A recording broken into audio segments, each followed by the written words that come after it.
we go. Hello and welcome to our Essential Wellness Empowered Life series. My name is Aisha Harley, and as always, it is a pleasure to be with all of you. Thank you so much for joining us live on the Zoom webinar, as well as we have our audience streaming in on our Essential Wellness community and our Visionary Leaders community. So hello, everybody. Grab yourself some tea. Get yourself some oils, and you're definitely going to want to take notes. These two gave this presentation on Monday live in Portland, and it was absolutely outstanding. Lots of really great information, a lot of experience, both professionally and personally. So I love the combination of what April and Ned bring collectively to share with all of you today. It's really powerful. So I'm going to just take a moment to introduce our two very special guests, and then we're going to hand it right on over to them. Ned, we go ahead and move to the next slide. So again, today's topic is turn your ADHD into a superpower. And I absolutely love this reframe. And by the end of the presentation, you too will have an awesome understanding of how to reframe this label that many of us have and many of us struggle with. So to get into introducing our guests, our first guest is April Hansen. She has been a pediatric nurse for several years, caring for kids and teens with ADHD, mostly through medication management. However, now there is so much more research about different options outside of medication.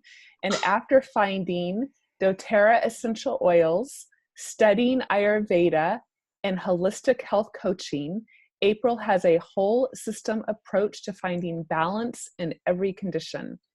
She is a co-founder of Honeymaker Wellness here in Portland, Oregon, a company that is revolutionizing healthcare.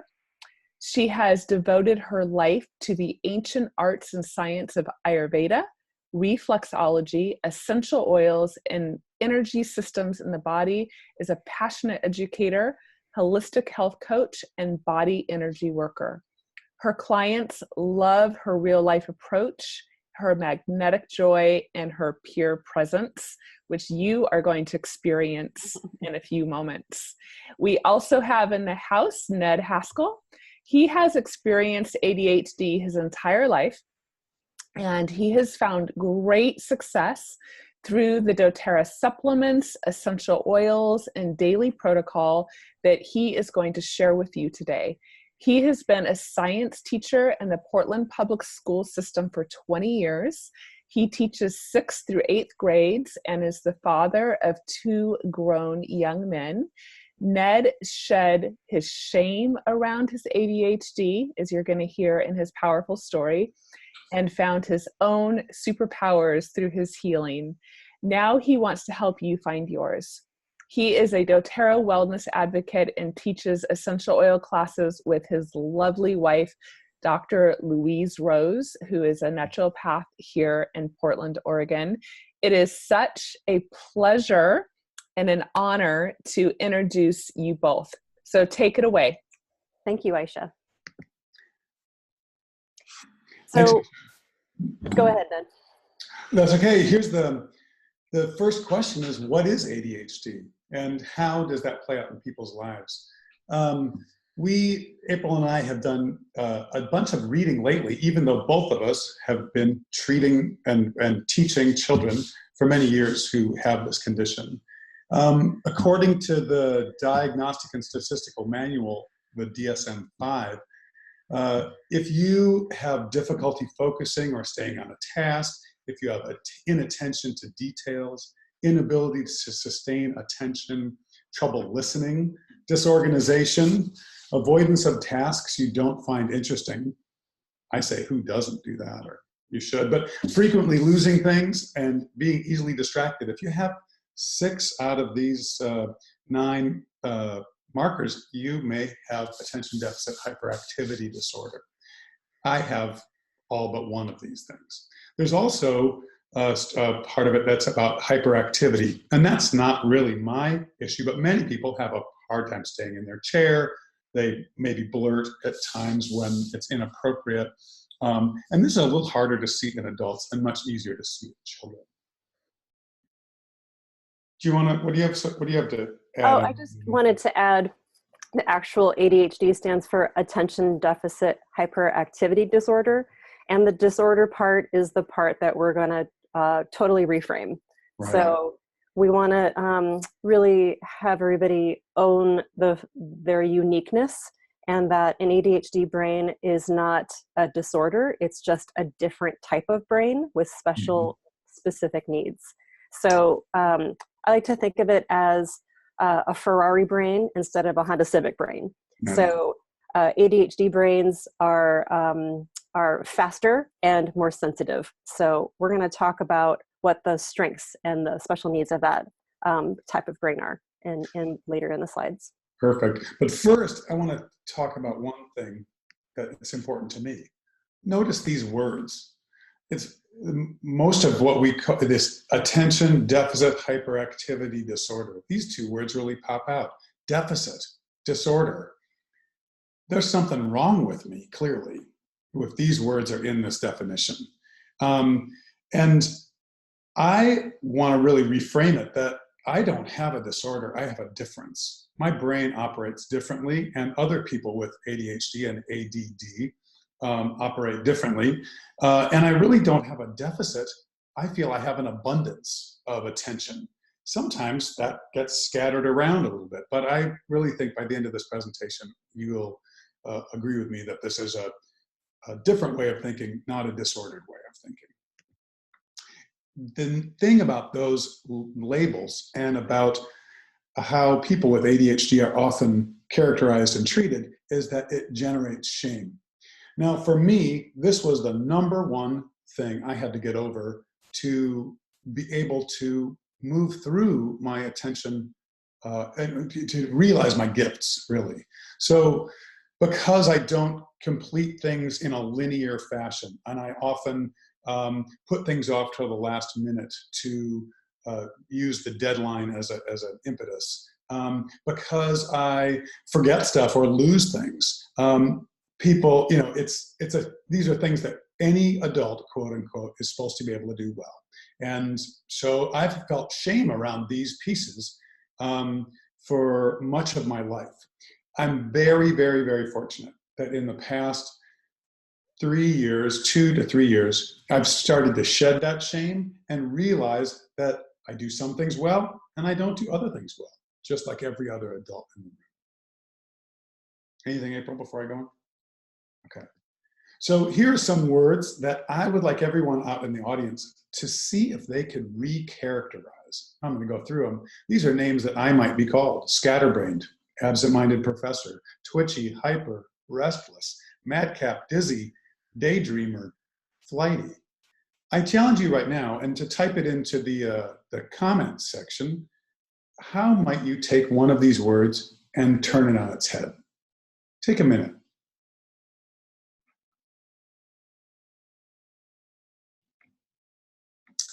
So one way I might, April, can you see the comments? Yeah. Okay, cool. See if anyone writes anything in. Okay. Say what they say. One, just as an example, scatterbrain could be multitasker. I agree. Daydreamer could be innovator. Right. Hyper could be energetic. Dizzy could be thinks outside the box. Yeah, dizzy, looking at all angles, right? Right.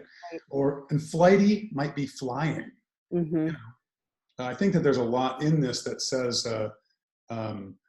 that, again, the way we characterize kids and adults who suffer from, or to live with, not suffer, is really will determine whether or not they're feeling shame around this or if they see the possibilities. And what is normal anyways? What do you think, April? So normal is, at least in terms of the medical world, normal is not usually used. So we either say normal ranges or neurotypical. So that's what we'll use. That's what the brain model is termed, is neurotypical, which just means that's the mass majority of what brains present as. Mhm. It doesn't mean normal or abnormal. But even that hypothetical normal, that hypothetical novel of neurotypical is based on, sort of stands opposed to what I live. It's funny because it's really hard to pin down, I think, what normal is anyways. I'm going to show you somebody now who I think is really shows how an ADHD mind might work really well. This is Jack Gantos. Jack Gantos is an author of children's books, most notably the book Joey Pigsa Swallowed the Key. So the book about Joey Pigsa is the best way I know of for a neurotypical brain to inhabit an ADHD brain. Joey is the main character and the narrator of the book, and his exuberance and chaos in his life is the subject of the book. And I know, because I saw Jack Gantos speak at the Multnomah County Library Youth Authors Lecture a few years ago, that he also, like me, suffers from ADHD.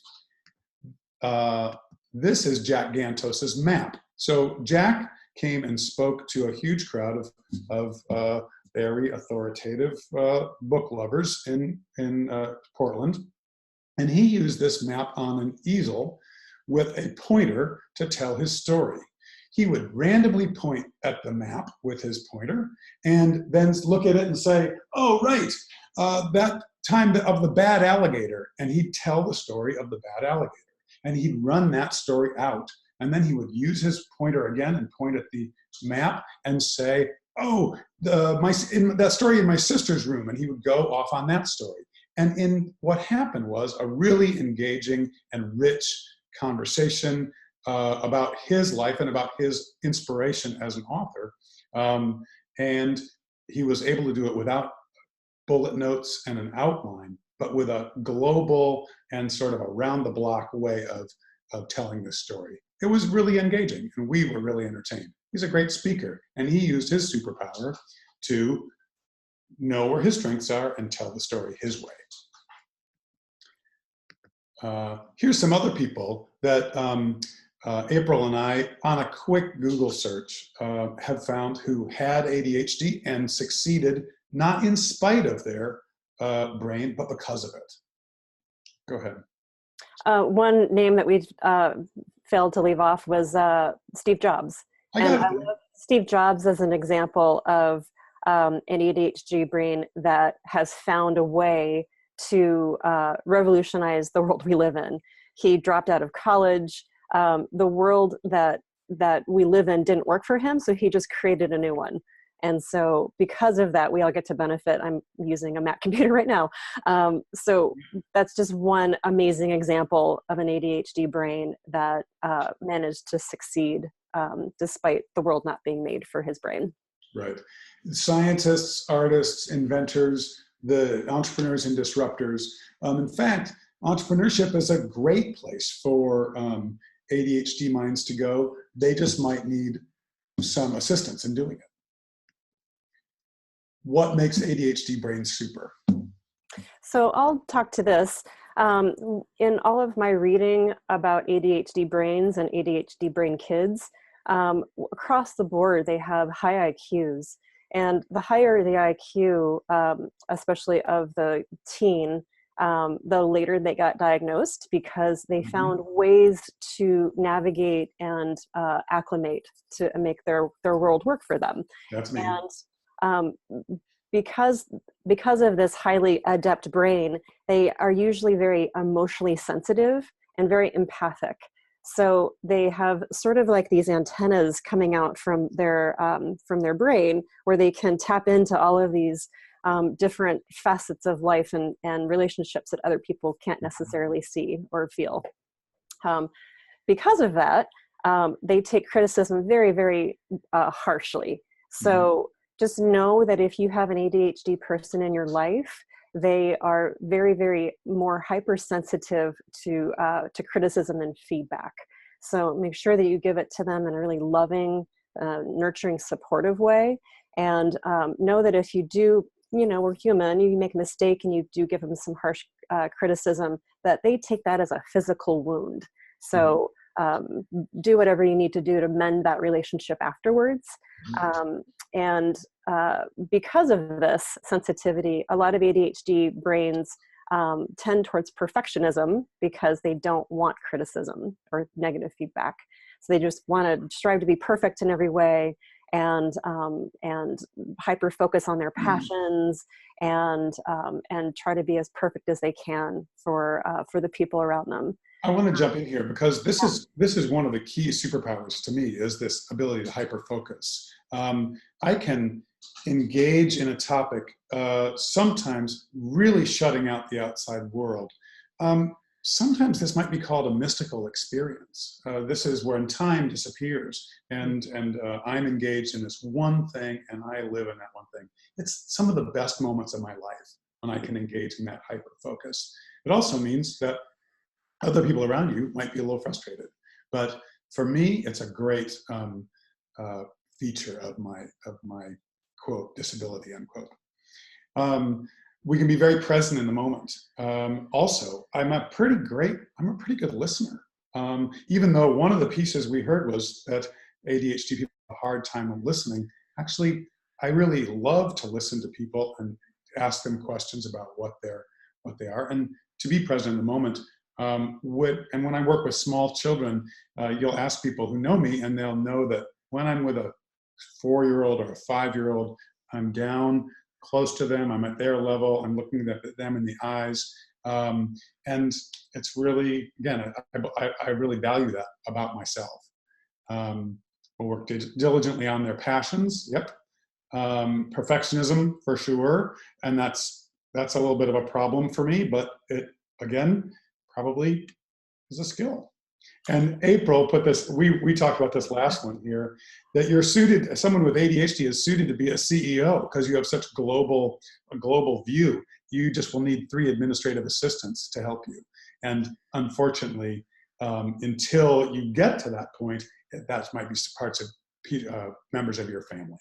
And one of the interesting things that Ned and I found out researching for this presentation was that ADHD brains, people are 300 times more likely to be entrepreneurs and start their own business. So I think that's such a testament to the energy, the innovation and creativity and passion that ADHD brains naturally possess, which is all of the things that you want in entrepreneurship. So I think it's a beautiful, natural skill set. Let's see. Oh, I had one more thing to say, and that my impulsivity, part of what makes my brain super, is that because I'm impulsive, I often, my whole life, I've acted maybe before thinking. I think what that's done is help train my intuition. So now, as an adult, I'm able to see a situation and make a call because I have a background of making decisions impulsively. I know this sounds anyways, background of making decisions impulsively that has trained me to say, trust this and not this, because sometimes I was right, sometimes I was wrong. I now err towards the good aspects of that. And so I think it's trained my intuition and impulsivity. All right, what's next here? Oh, I'm going to have to move the projector because I have to, you guys, everyone, I want everyone who's watching to stand up because we're going to do a little activity to help wake up my brain, your brain. Okay. Stand back here. All right. So everyone's standing. And what I'm going to do is what I call brain dance. I do this with children at the beginning of class. And it is a recreation of the learning you did from birth to 1 year old as an infant. So I want you to follow along and see if you can sort of imagine an infant learning these things to do. The very first thing you're going to do is breathe. Take a nice big breath through your nose. Exhale. Do that one more time.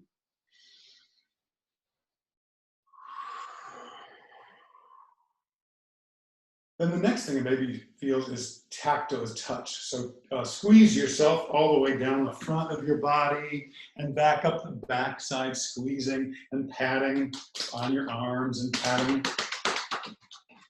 up the backside, and then rushing brushing your body with your fingertips. Ah, yes. Okay.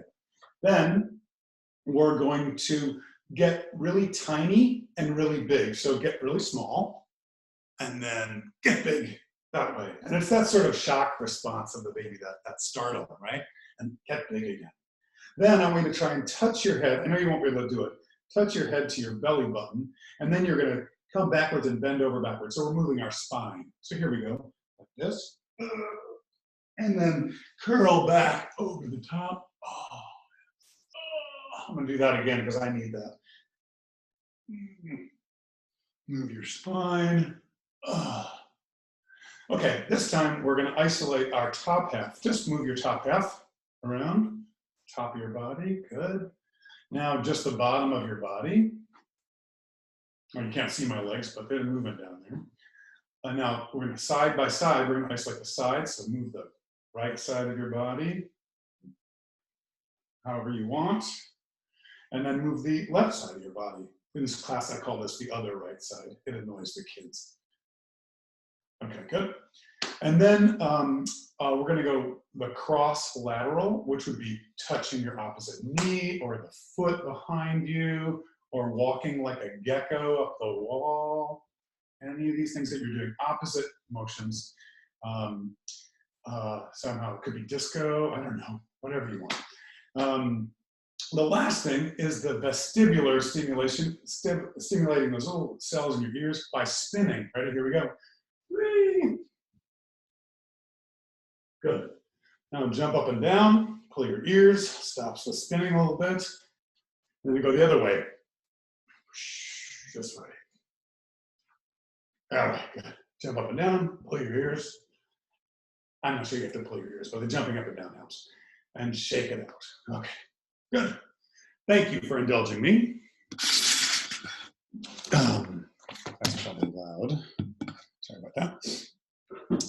Thank you, everybody. That's great. Again, that's how one of the ways that physical activity, and you'll learn this more as we go on, is so, so important to students and adults with ADHD. They need to use their bodies to think, and to be better thinkers, they need to stimulate your body with exercise or brain dance or whatever it is.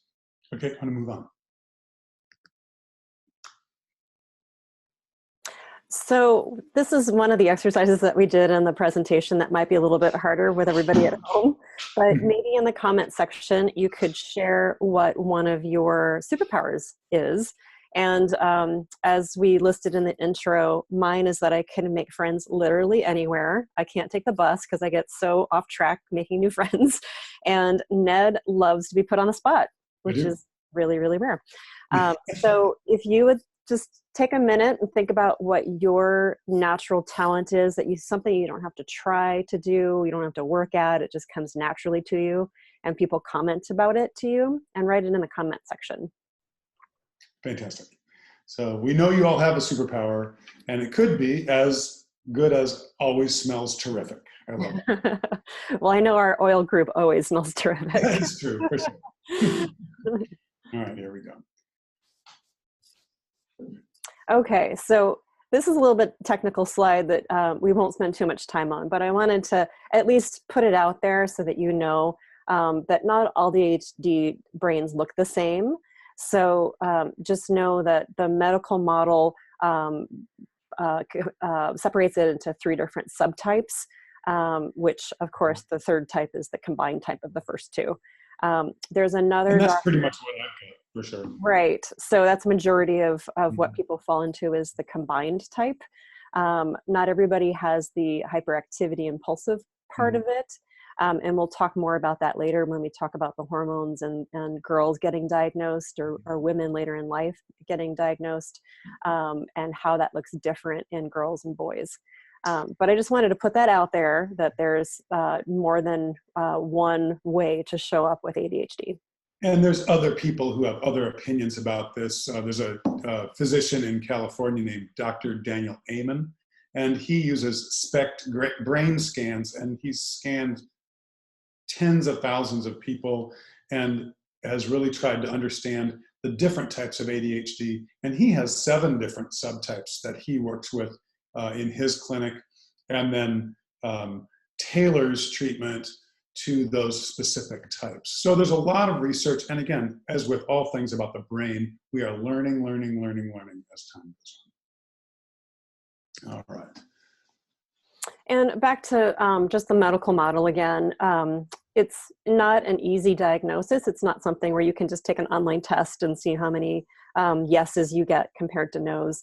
There's actually a lot of info that goes into a diagnosis. But if you've got a kid or somebody in your family that you suspect might have ADHD, it's worth getting a diagnosis because depending on the school district, you can unlock some resources that you wouldn't normally get without the diagnosis. If your child has a diagnosis that impairs their academic performance, then they might be able to get what's called an individualized education plan, an IEP, which would come with assistance and a teacher that would be a guide and a helper.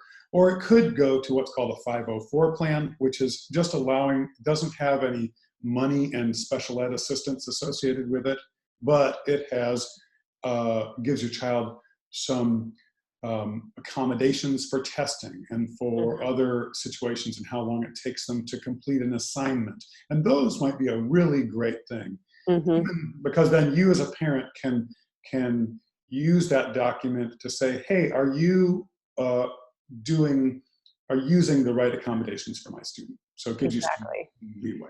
And even if it's something as simple as allowing your child to have a fidget spinner in class, so that they're not jumping out of their seat and being totally disruptive. If it's something as simple as that, it might be worth getting the diagnosis just to get that. For me as a teacher, please, not a fidget spinner. But some other nice squishy thing would be awesome, because, oh man, those spinners came and went like a gangbusters. So, okay, let's move on. To me. Okay, enough of that. This beautiful slide is really about your beautiful brain and about what it is that we're all so different. All of us, not just those of us with ADHD, but we're all so different and so perfect in ourselves. Yes, we have struggle. Yes, we have, but there it is inside. April chose this great image, and I just love it. So. Somebody just commented that their son's school banned the fidget spinners. Okay, so maybe that was a bad example. Yeah, exactly. I know. That fad is sort of past. A lump of Play-Doh that they can play with. Exactly. Much better. I did want to say one thing about what does balance look like. And for all of us, we all, whether we have ADHD or not, we all try to find our way in the world of what works for us. And just like a left-handed person is living in a world totally made for right-handed people, they learn basically how to be ambidextrous. And all of us, to some degree, find a way to navigate the world that isn't made for everybody. So that's kind of what we're aiming for here in this talk, is just to have everybody find a way to utilize their strengths and find a way to navigate the world. That's right. So we have to know what our goal is. And I love this website called Essential Parenting with pediatrician, Dr. Chris White out of California. And he talks about sort of the goal of balancing ADHD is to have attention, to be able to sit and to learn, self-regulation, being able to basically control yourself or ramp up or calm down yourself when you need to. Or to ask for what you need. Or to ask for what you need.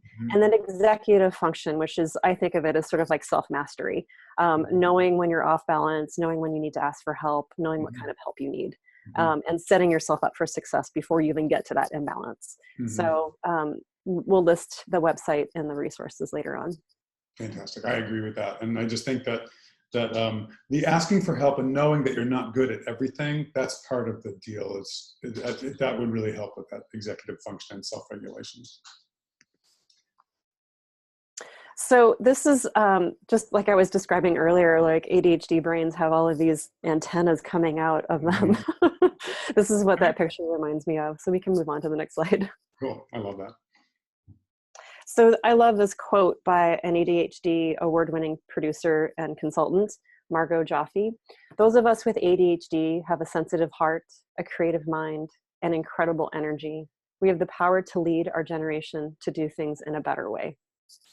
And what I love about ADHD brains is that what workforce is looking for with employees is not people that have a lot of knowledge accumulated. What they're looking for, and this is what we see in our corporate health events all the time, is they're looking for employees that are energetic, creative thinkers, innovative problem solvers, and able to basically be passionate and stay focused on something, which is exactly what an ADHD brain has. So if we can figure out how to utilize all of those strengths in a funneled way, then success. So April put in the slide, and I love it, and she has some things to say, and I do too. So why don't you go ahead and start? Well, what I love about this slide and this whole practice was that we started making what makes Ned's brain super, and the list just kept growing. We ended up with like 25 things on this list, which we forgot to mention one of them, which I got very tickled from, was you married well. It is true. Yep. Married a naturopath chef, which doesn't hurt. But I think that that's the testament of how family can help out. To have family be there to support healthy habits and to keep us on track is such an asset to all of us. And what I love about Ned is that he is completely, the maturity in him and humility and just vulnerability of sharing his story with all of us, and all of the things that he had to go through as a young kid before ADHD was even a diagnosis, and how he managed to navigate that and figure out how to turn the shame into basically a really great self-advocacy potential. And I wish I had been able to do that years ago, but I had to wait until late in adulthood to get to that point. So do you want to talk about a few highlights from the list that you would like to? Yeah, I can't see the list right now. So one of the things, though, I want to really focus on is the fact that the reason I came around in the last few years and to have what I call my firm foundation to stand on is because I began taking the doTERRA Lifelong Vitality supplements. These things are, this supplement pack, I have been taking supplements and seeing naturopathic physicians for many, many years with little success here, mixed success. My doctor has been great and has supported me the whole time. And she's been working, well, let's try this and try this. But once I started to take these supplements, I could notice the change within days. And these supplements are money-back guarantee for 30 days. It's a 30-day supply of full dose supplements. And they gave me that foundation to stand on to say, wait, I feel good today. And because what I had done, my shame and inability to complete some work had really caused, I think, 40 years of cyclical depression. And that was debilitating. And I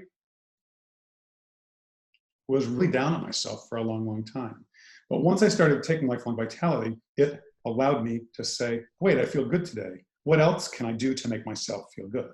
So that foundation allowed me to start a meditation practice, cut gluten out of my diet, which is it's an inflammatory substance. And for me, it inflames my brain.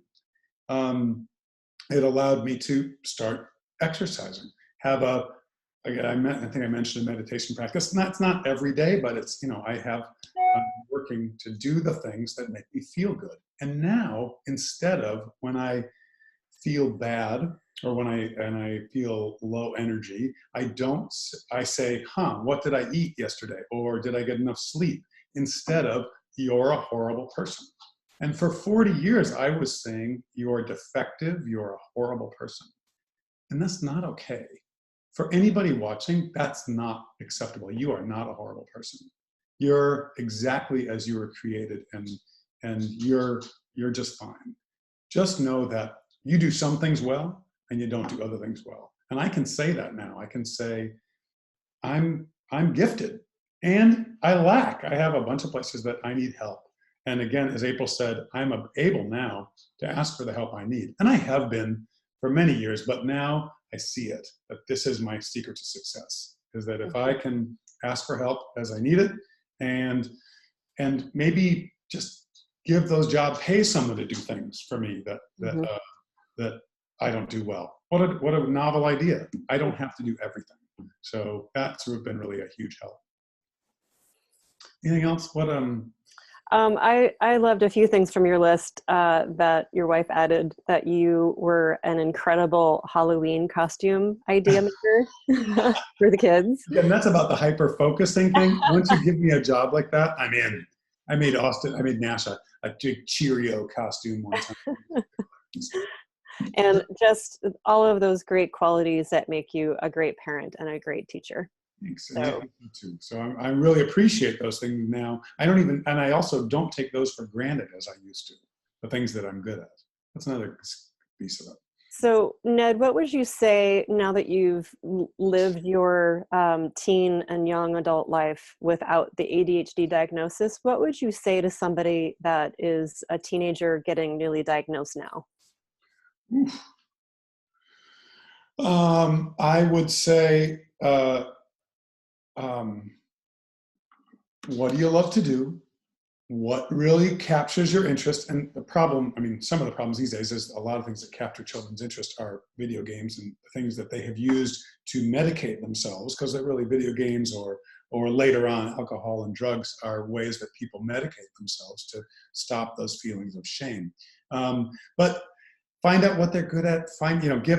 Make sure that they're exercising, getting body tired so that a child can go to sleep or on time, jumping rope in the morning before we start. One of my boys, he'd do his spelling lessons while throwing a ball back and forth. Again, for parents and children, say, hey, can I get up and move? Can I only work for 10 minutes and then take a 5-minute break and then work for another 10 minutes? Those are great ideas. Again, there's lots of solutions. Again, for that kid who is facing this diagnosis, what I want adults to do is say, wouldn't it be great? Wouldn't it be great if adults said, you have ADHD? Oh my God, that's great, because you have potential to change the world. You have potential to lead a technological revolution. You have a potential to be a great artist because you can hyper-focus on what you're doing. So again, recognizing that these are Ferrari brains and not Honda Civic brains. I don't like to say I have Nothing bad against Honda Civics. We have a Honda Civic. We love it. So again, we talked about a little bit about what we need as far as acceptance. And that's, again, the big piece I want to introduce at the beginning here, is that shame is your enemy, and it's going to hold people back. The more we can encourage acceptance, the better. April has a lot of things to say about some of these other pieces too. I do. So I love the acceptance part. Just what Ned was touching on is, instead of seeing the shame around, a deficit or disorder, just saying, oh, okay, you've got a Ferrari brain, or, what Ayurveda would deem it as too much hummingbird. You've got too much hummingbird. Let's figure out how we can utilize this and just accept it, instead of trying to change yourself or your child. Just saying, okay, well, this is how it is. Let's see what we can do about it, and loving each other through that. Mm-hmm. So this whole list, when we were putting this together, we just kept coming back to, well, this is what every brain needs. So don't think that this is just for ADHD folks. This is for everybody. But for ADHD brains, this is non-negotiable. So all of these things are really critical for an ADHD brain to function. And we'll go into the breakdown of each of these. Reducing toxic exposure, including environmental, emotional, and Wi-Fi. Hormonal balance, stress management, exercise, time outdoors, proper micro and macronutrients, where we'll talk more about the vitamin pack again, brain practice, and sleep. And two of the major things that we dealt with in a pediatric clinic with kids with ADHD medication was sleep, because they were so hyper they couldn't wind down, and they the couldn't get medication often has that side effect also. Yes, the medication will do that, and also just not being body tired because they didn't get enough exercise during the day. And then the stress management and the nutrients, proper micro and macronutrients. So we would usually try to play catch up on breaks, school breaks, where the kids could get off their medication, get caught up with food and their growth curve, and get caught up on sleep, and then hope they've gained enough before school starts again. So again, this is for every brain, non-negotiable for ADHD brains. Right. So this is a nice oil blend for acceptance. You can make this and use it topically. You can also put it in the diffuser for daytime or nighttime. It's safe. There's no precautions for that. There's also serenity and balance and forgive, some of these other pieces that might be really good oils to help eliminate shame and to accept how you are. So reducing toxic exposure, most of us don't realize how much radio frequency we're surrounded by. And this is one of the really critical things for an ADHD brain that's very sensitive to all of that. So we turn our main Wi-Fi off at night so that when we sleep, we're not getting inundated. We still live in the city, so it's hard to avoid, but at least in our home, it's not on. And then I know it's hard to separate teenagers from their phones, but take their phones away from them at night. I know a lot of teenagers will sleep with their phone under their pillow, which I find horrifying. And anything that you can do to reduce that in your home or around where your kid studies, or around yourself. Reduce heavy metals in the body. We'll talk a little bit more about that, how to do that with food and different supplements. Reduce your exposure to environmental toxins, such as makeup, perfumes, fabric softeners. You can switch to the felt balls with essential oils instead of fabric softener sheets. Make sure your detergents are not too toxic. There's all kinds of options you can get now. Cleaning products and pesticides and artificial sweeteners are, again, really, really hard on an ADHD brain because they're just so much more sensitive to all of that. Food coloring and processed foods and sugars. I usually don't like to eliminate anything from an ADHD kid's diet because they have such a hard time keeping weight on. But if you're going to eliminate anything, eliminate processed food and sugar. None of us need that. And food coloring, especially red and yellow. So, if you say you're at the movies and your kid wants some red vines, you might steer them towards something else instead. Like even a bag of popcorn would be better than red food dye candy. So just some tips on those kinds of things. The On Guard hand soap and the On Guard laundry detergent, toothpaste, these are some of the pieces, some of the ways that we can clean our home, can clean ourselves without some of that toxic exposure.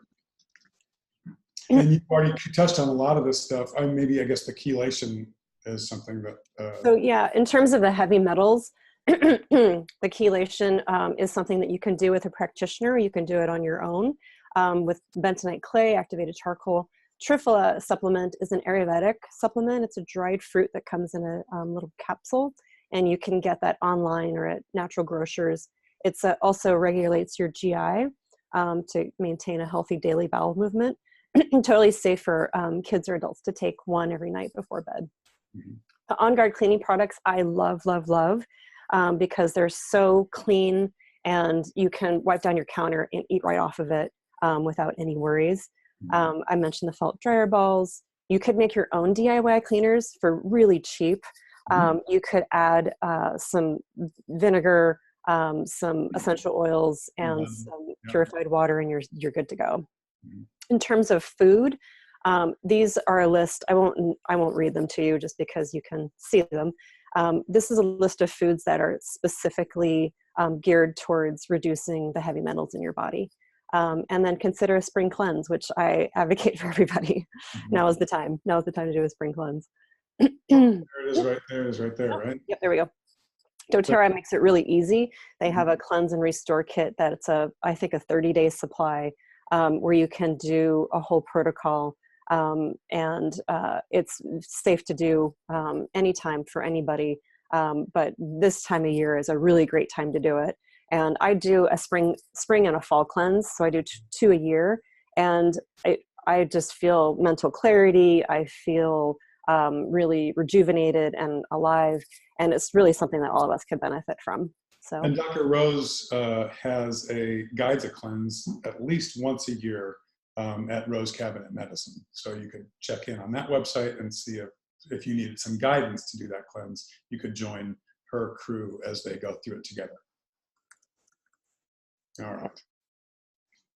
So hormone balance, we're going to talk a little bit about this just in terms of how it looks different in girls than boys. A lot of times girls don't have the hyperactivity part, so they don't get diagnosed right away because they're not causing disruption in class. But what they do is they daydream and they'll, wander off mentally. So just know that it'll look different in girls than it does in boys. And boys are 4 times more likely to be diagnosed with ADHD than girls are, and not necessarily because it doesn't exist, but just because they're not causing problems. So if you have a girl in your life or yourself, just know that this could be a potential diagnosis for you. It just will look differently. And boys are, do you already say this? Boys are 4 times more likely to be diagnosed than girls. And yet I really don't think that it's that. It may be more prevalent in boys, but not that much more. So girls just go undiagnosed. Okay. But did you want to talk about perimenopause and postmenopause? Yeah, let me talk a little bit more about that. Sure. So estrogen plays a big role in mentation, as all of us can attest to. When you're in different parts of your menstrual cycle, you feel foggy, you might feel forgetful. For those of us in the perimenopause phase, it's super fun. It's an interesting revisit to puberty, if you will. And what happens is when your estrogen levels plummet or get, go down steeply, and that happens right after ovulation, and it also happens around menopause, your mentation changes. And if you're on ADHD medication already, it will change the efficacy of that. So just know that if you're on ADHD medication, the weeks 3 and 4, which is ovulation week and PMS week, you might need to adjust your dosage. So just know that that's normal. That's just part of the hormone brain partnership that our body has. And some of the hormone imbalance in perimenopause or postmenopause can look like ADHD. So just know that that might be sort of a misdiagnosis, if you will. If you look at the remedies that we have, it's safe for everybody. So just know that you can follow this whole protocol and you'll be fine. And the other thing is that one of the diagnostic criteria for ADHD is that you've experienced symptoms before you were 12 years old. So again, these are, my brain's the one I came equipped with. And for some of you, you might experience symptoms of ADHD.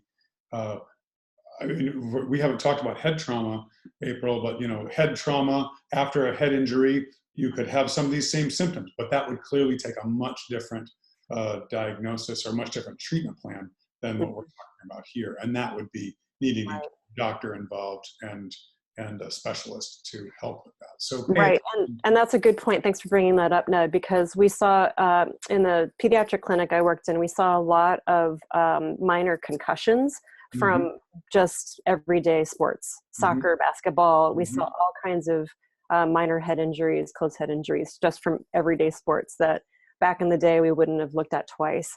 So just know that any sort of head injury or hormone imbalance can look like ADHD, even though it's not. So don't get misdiagnosed. But the protocol that we're laying out is totally safe for everybody. Yep. So doTERRA has great products for hormone. And this is sort of one of my fortes. This is how I got into teaching classes about essential oils, was hormone balance. And from my own experience balancing my hormones, and then my nurse friends started asking for classes. So I started teaching classes to them. And now it's just a monthly thing that I do, because it's such a great set of tools that are really easy to use and have such a profound positive effect. So again, the LLV, the Lifelong Vitality Supplement Pack, has been a game changer for me. If I forget for a few days, I can totally feel the difference. It's a game changer for all of my clients. It just sort of takes your base level of health and kind of raises it up here, so you've got a higher baseline and more cushion. The ADHD medication, I mentioned, that has to be adjusted for the last 2 weeks of the menstrual cycle. There's a couple doTERRA blends for hormone balancing, Clary Calm and Whisper. And my premenopausal clients love Clary Calm. They just use it every day, or especially around PMS week. My perimenopausal and postmenopausal clients often like Whisper. My clients dealing with fertility issues often like Whisper. So I just say go with whatever your body responds to.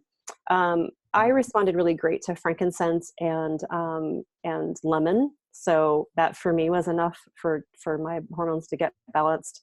All of these are great for that whole hormonal estrogen system. The phytoestrogen lifetime complex is a supplement that doTERRA has. You can add it. I think you can add it to your LLV pack. Aisha, correct me if I'm wrong. And it's great because it has flaxseed extract, pomegranate extract, and phytoestrogens that help balance your hormones. And this is great to use around any time of the menstrual cycle, but especially around perimenopause. Okay. Here's a protocol. I won't go through it. You can take a screenshot of it.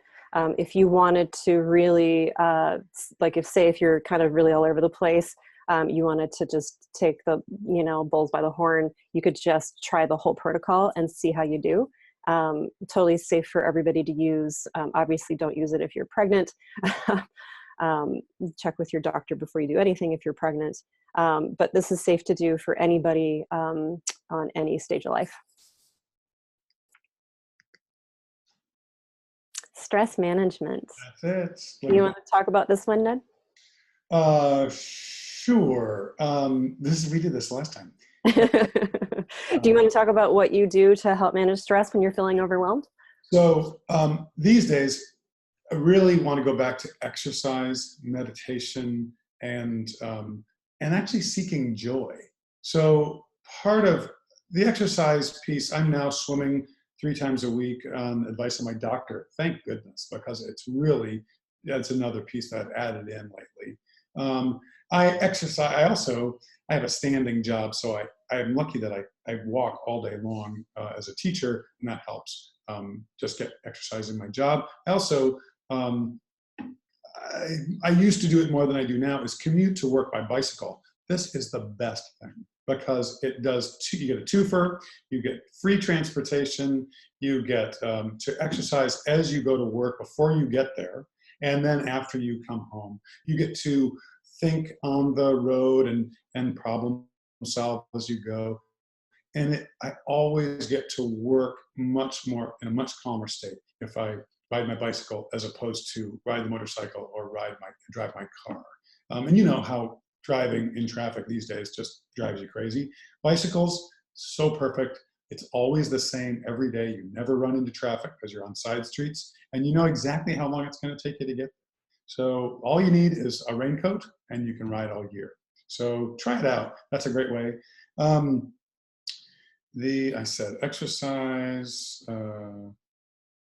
meditation. My meditation practice allows me to say, when I'm spinning out that way, to draw back. Oh, come back to here. This is what you're doing now. And the other thing is finding joy, finding a way to not put off any longer the things that bring you joy, the things that you love to do, but say, I just don't have time because I need to clean the house and I need to do balance my checkbook. You know what? Those two things can wait. What are your priorities? Are your priorities, creating art, or are your priorities balancing the checkbook? Think about it. Maybe you should do the artwork first, balance the checkbook second. I don't know. Not everyone would agree with me, but to me, that's a great way to manage stress, because if all joy deferred is stress, puts stress on top. We also have a couple of different ways. Do we have anything on? Oh yeah, we do.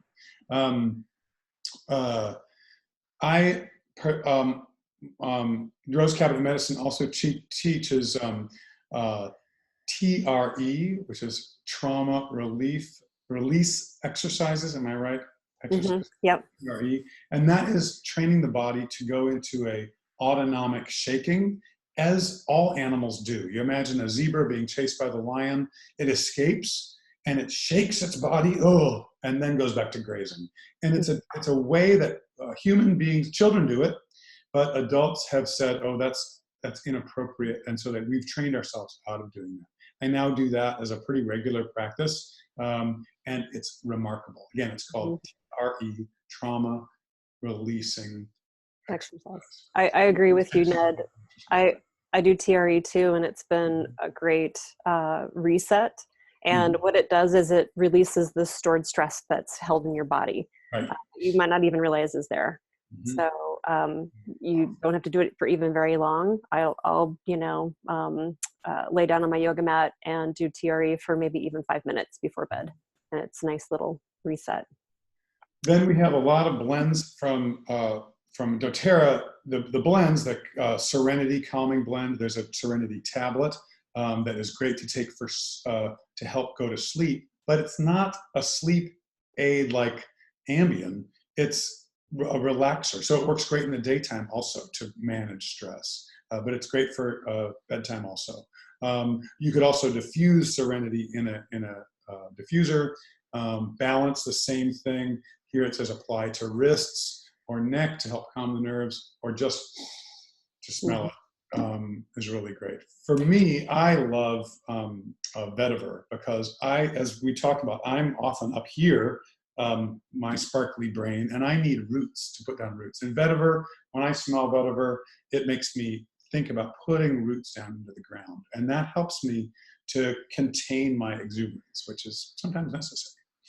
So we've listed a lot of choices here, and I highlighted Serenity and Balance because those are my two go-to blends for pretty much any sort of emotional imbalance. So if any of my client is having an anxiety attack, depression, lack of motivation, anything that's emotionally upsetting, I like Serenity and Balance together on the wrists. So you just put a drop of each and then rub them together, and you could even rub it into your forearms and your elbows if you'd like. That gets all 5 zones of your zone therapy. And it's quick and easy, and it usually smells really nice. So play around with these other oils, especially if it's for one of your children or your students. And I never force oils on a kid. I always try to make it a positive experience. So go with something that they like. Mm-hmm. More, there's vetiver again, rosemary, bergamot. What a lovely smell that is. I mean, it's such a win-win because it's a stress reliever and just delicious. So the Intune Focus Blend I use every day on the back of my neck. That's part of what I do. We really failed to talk about Intune during our presentation live, which I had to chuckle about later because we had so many different tools that to us Intune was just a given. So I wanted to highlight that a little bit more. Intune is the blend that doTERRA has made for ADHD. So if you have a kid, and it's not an expensive blend, if you have a kid that doesn't have an ADHD diagnosis, it would still totally be safe to use. So, get one of the little roller bottles of this blend and try it and just see how your child does with it. It's pretty, risk-free. And there's another one too that's in the children's blends. that's called Thinker. And that one is basically the analog to Intune in the children's blend. And if you're in a school or a work situation that's scent free, you can put this oil blend on the big toe of the foot and along the arch. So that's the head and the spine reflex of the foot, and just rub that on in the morning and put your socks and shoes on. Nice. And you also talked about a friend who used vetiver in the morning, put it on the back of their neck, and then went and took their shower. And by the time they had gotten there, they had ingested some of that through the skin. And there's a little bit left on the skin for smell because vetiver is pretty resilient, but it washed it away and it was acceptable. Yeah. Exercise and outdoors. The reason that we put this photo specifically, it's exercise in the sun, out in nature, because nature is one of the pieces that allows us to de-stress because we belong in it. This was a great, April put this stat up. For every hour of exercise, you gave an ADHD brain gains 4 hours of ability to sit and pay attention or to engage. Really, that's a powerful thing. We talked about jumping rope before school, that's down on the list.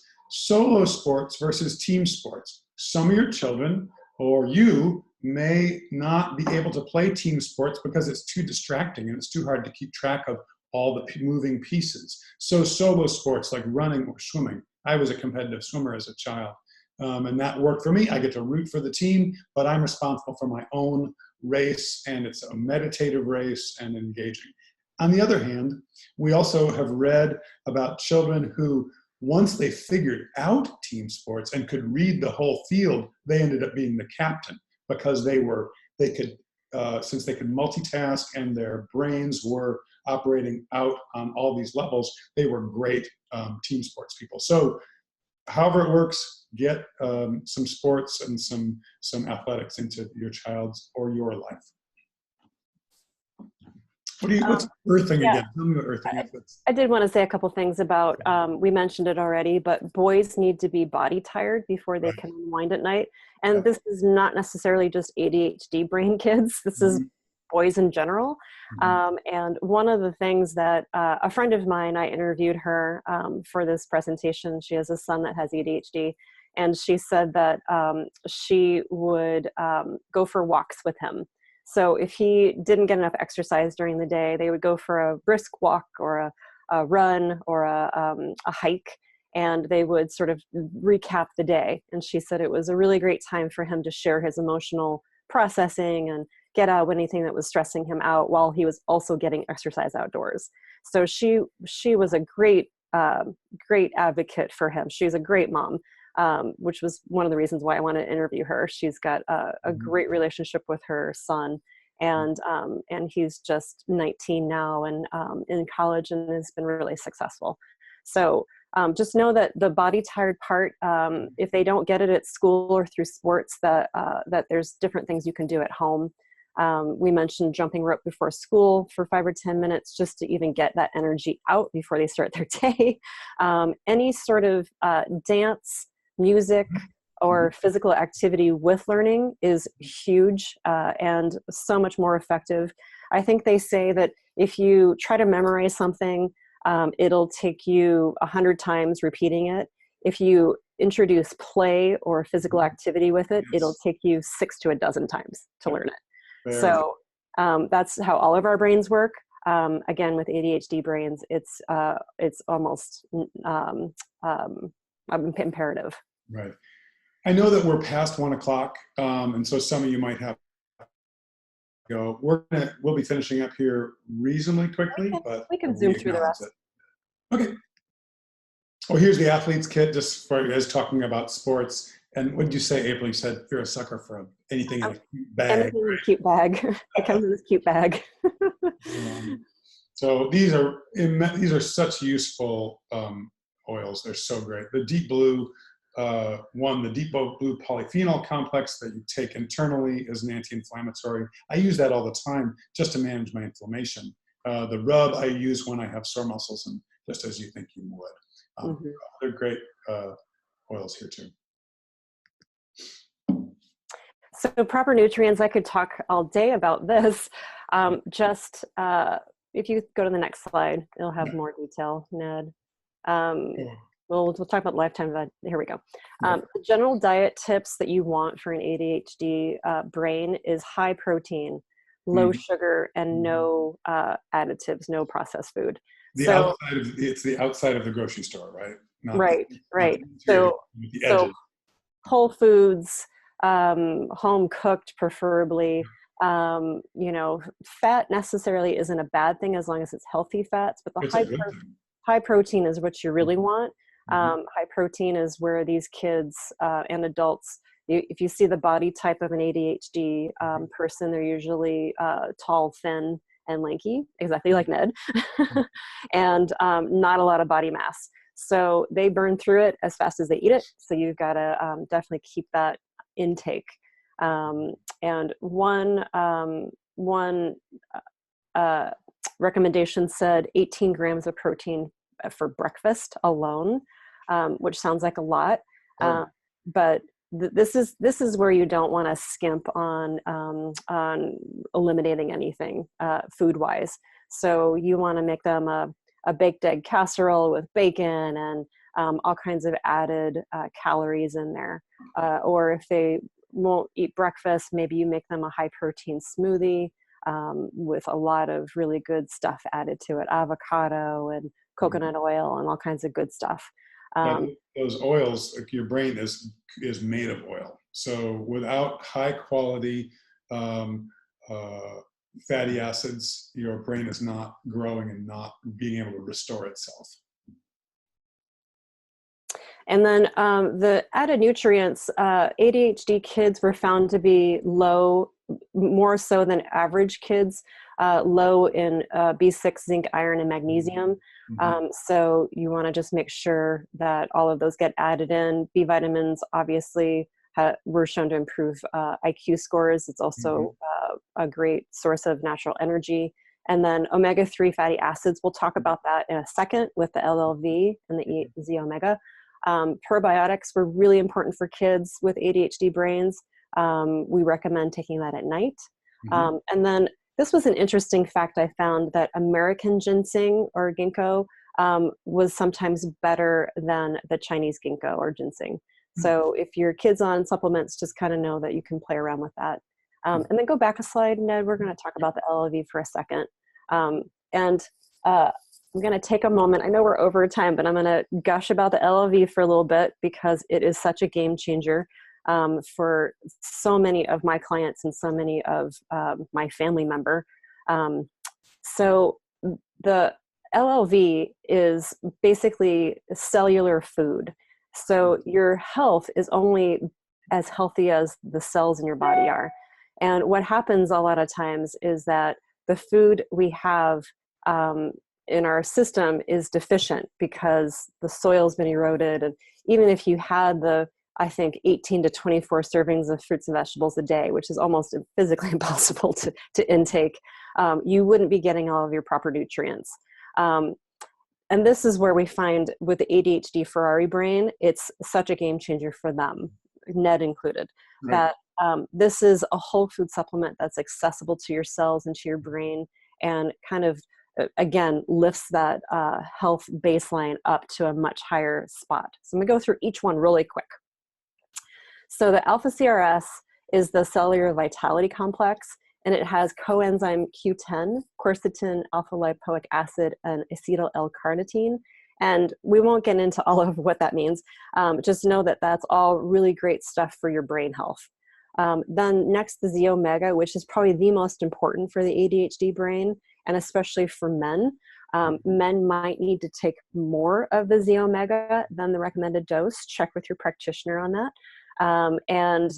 The Z-omega has the land and sea omega oils, which concentrated pure fish, calamari, ikium seed oils.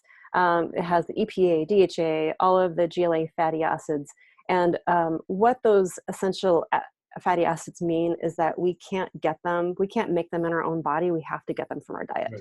And then the land oils, which are flaxseed, borage, cranberry, and pomegranate seed oils, are amazing not only for your brain health, but also for your hormonal balance.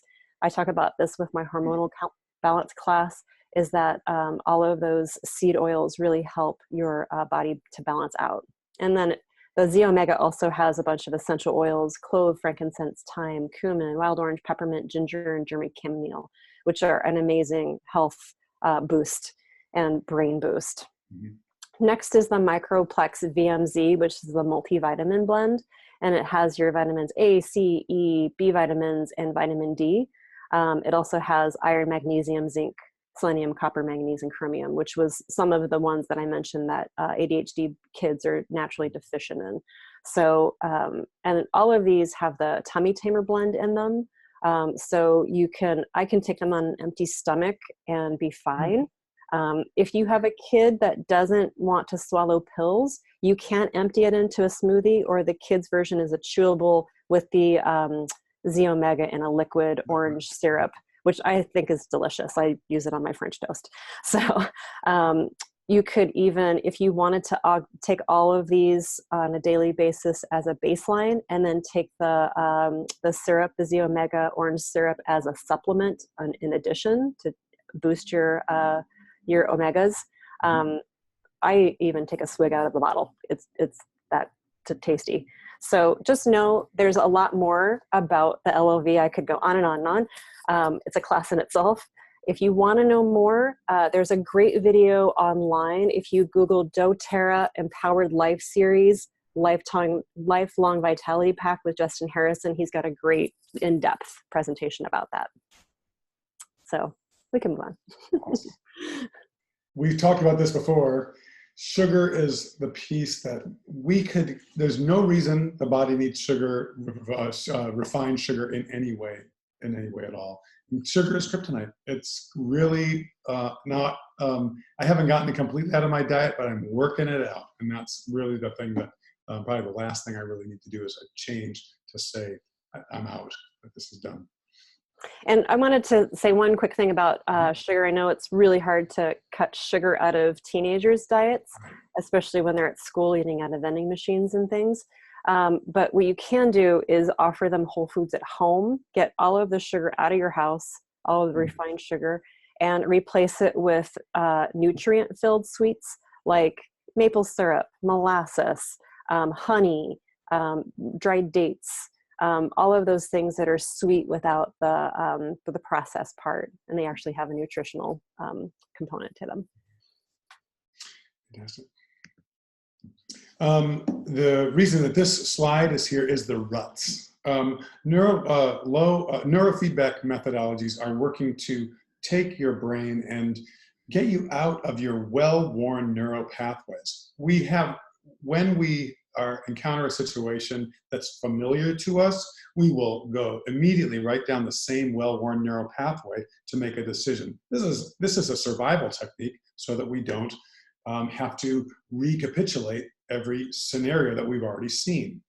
And at the same time, a lot of us get into these deep neural pathway ruts that take us right to shame, or right to aggression, or right to wherever.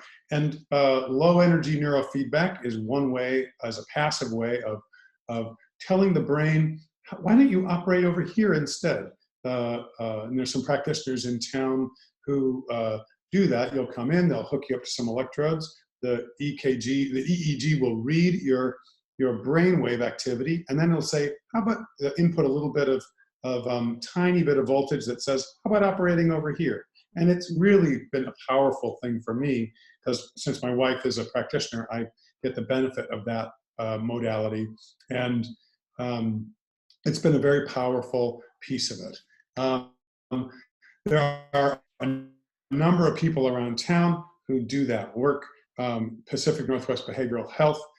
My wife at Rose Cabinet Medicine does low energy neurofeedback, Northwest Neurofeedback. You can Oregon Natural Medicine, Portland Neurofeedback, and Dr. Gil Winkleman all do this around town, among others. There are other practitioners in town too. Super Brain Yoga. You going to get up and show this one? I'll do it really quickly. Okay. So this is one yoga exercise, and you can't see the whole full length of me, but you want to take your left thumb with your two fingers, first finger and middle finger behind, and grab your right earlobe with the thumb in front.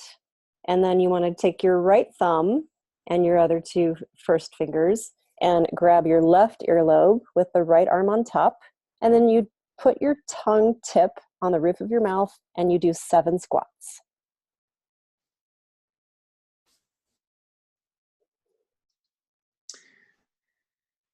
Also, put a little oil on your thumbs so that they're into your into that spot. What oil would you suggest, April? I like lemon or frankincense. Mm-hmm. You could even do peppermint or Intune. Anything that you want to feel more of balance. What this exercise does is it increases the flow of your cerebral spinal fluid through your brain and your spine. So it kind of resets your spinal fluid. Fantastic. Sleep. So this is another one we could talk about for an hour. We're so over time. We'll go through it really quickly. So there's some basic sleep hygiene. I won't read the whole sheet to you. Just know that for a lot of kids, they need a lot of kids in general need like a 2-hour wind down period. Mm-hmm. For an ADHD kid, they might need more, and a whole protocol. So just like a baby gets trained to have a sleep routine where you eat dinner, you take a bath, you read a book, you sing a song, and then you go to bed. Mm-hmm. It's really important for ADHD kids to have that routine so their brain knows to shut down. Mm-hmm. So turning the lights down, getting them off any sort of device. The blue lights are tell our brain to wake up. Putting a diffuser on, cooling down the room. Since ADHD kids have a hard time keeping on any weight, they might need a protein snack at night. So you might give them a slice of turkey or a rice cracker and some nut butter. They might need a little bit of something before they go to bed. My niece would eat a few slices of chicken breast before going to bed. So they need that heavy weight to kind of get them grounded. Okay. Routines. I didn't mention enough about routines earlier. I think that's really, really important for both adults and children to say, this is what we do, this is how we do it. Because we can be free, our thoughts can be free otherwise and use our superpowers as we need to, yet to function within our society, first we do this, then we do this. So whether it's upon waking, upon sleeping, the routines are really critical. And you can take a screenshot of this blend. I think Aisha had also posted it on our Facebook page. This is a blend that was curated by actually the intuitive Amber Jane Arquette. She wrote a book about plant wisdom and healing, and this blend specifically in this order. So if you make it in a roller ball, make sure you put it in the bottle in this order, and each one has to deal with a chakra. And the obviously the dosage is important too. Fill it up with a carrier oil of your choice. And what you want to do is put it on the outside of your pinky, up your arm, all the way up to the back of your neck and over your head to your forehead. And do that once or twice a day. We have a protocol coming up. And Ned's been using it. Do you have a testimonial about this blend? Yep, I have it. So I'm using it every day. Actually, not every day, because I noticed the days I didn't use it, I didn't have quite the success or clarity those days. So I'm pretty into it. Again, from the pinky up along this acupuncture meridian that comes up the arm, sort of follows the ulnar nerve up and then up the spine and over the head. It's pretty great. And it smells good. Yep, it sure does.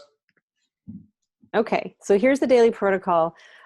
This is, what we recommend starting out with. Again, this is safe for anybody to use. You don't have to have an ADHD brain to benefit from this.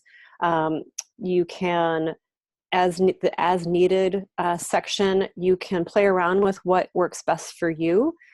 This is what we have found works great for Ned and great for the kids that I work with. The Super Brain Blend, of course, you can use how often you would ever like to, but especially in the morning before school or work. And depending on if you're scent free or not. LLV, again, depending on if your kid can take pills or not, I take all 12 pills at once because I'm not good at remembering the second dose. So it's just better for me to take them all at once. But the PB Assist, which is the probiotic, and there's a powder form for kids that actually is delicious. It tastes like pixie sticks, even though it doesn't have sugar in it. doTERRA has a pill version and a powder version. They're great. And then here's some ideas for wind down at night. Mm-hmm. Okay. So again, family, have patience. Be kind. When your children are, or husbands or wives are not, being forgetful, what can you do anything to help that is assistant without being codependent? I mean, I know that it's a tricky line to walk, and I do know that my wife Louise has made an effort to do a couple of different things. One is to dose my LLV, my vitamins, in an easy to see place for me. I do it sometimes, she does it sometimes, but she has said, I can do that, that's fine, and that doesn't feel codependent to her. And you really have to tell what it is for you. Again, here's systems again, routines, be consistent.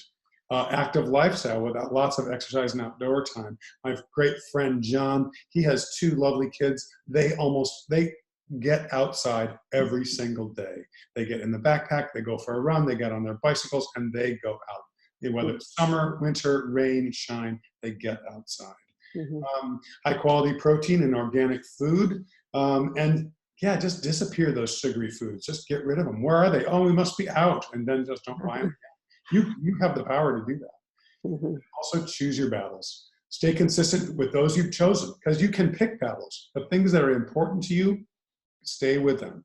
Create habits. Engage in a positive discipline around those issues. And other ones, you might have to let go.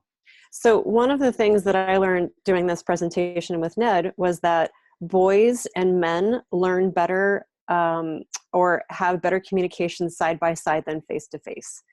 So, for example, if you need to have a conversation with your partner or your son, maybe you go for a walk or a bike ride, or you have a campfire and you're both staring into the campfire or drive. Perfect example, drive.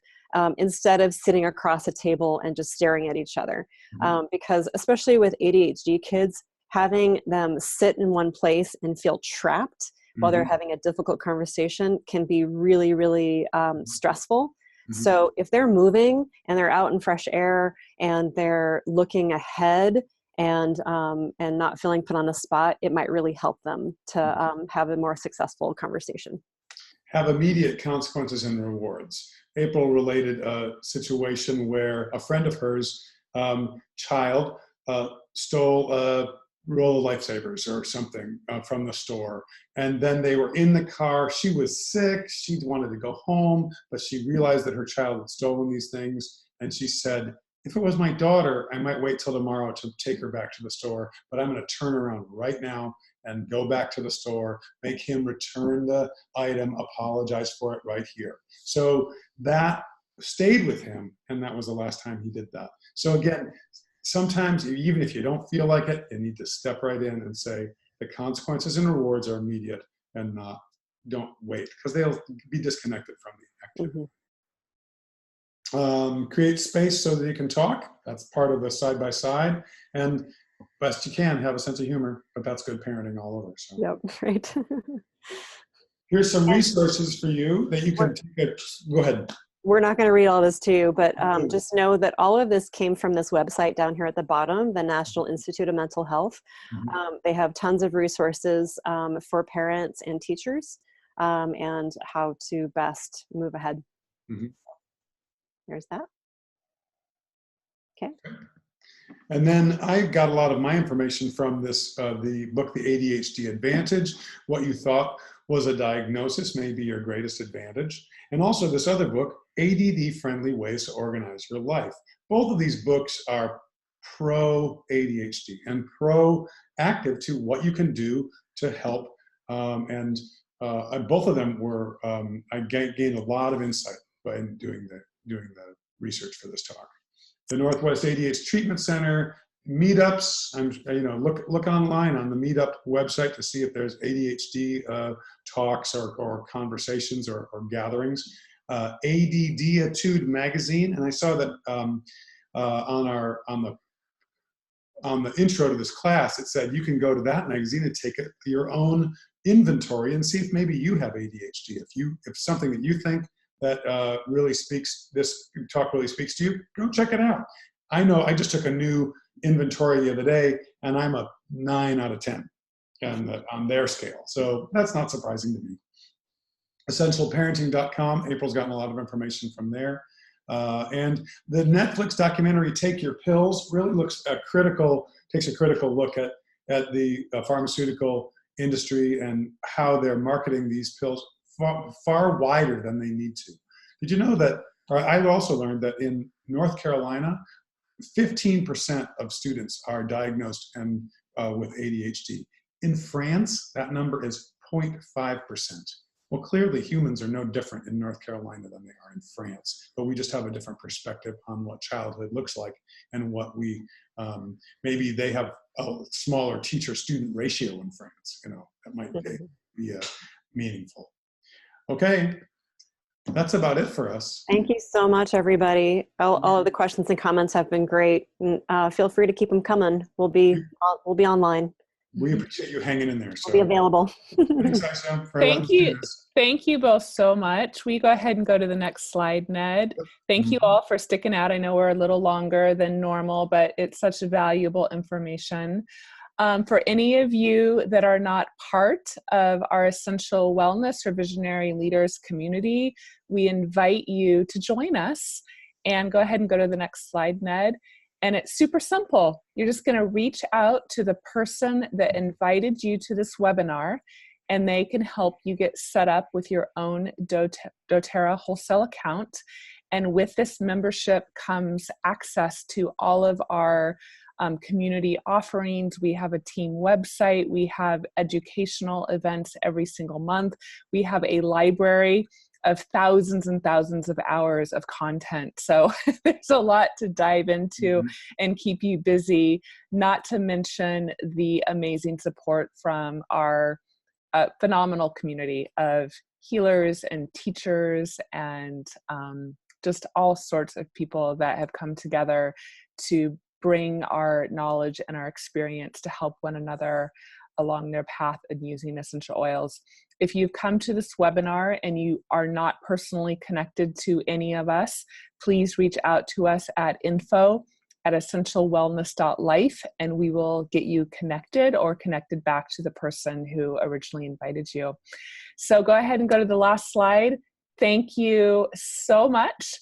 This recording will live on our essentialwellness.life website, so it can be viewed and shared at a later date.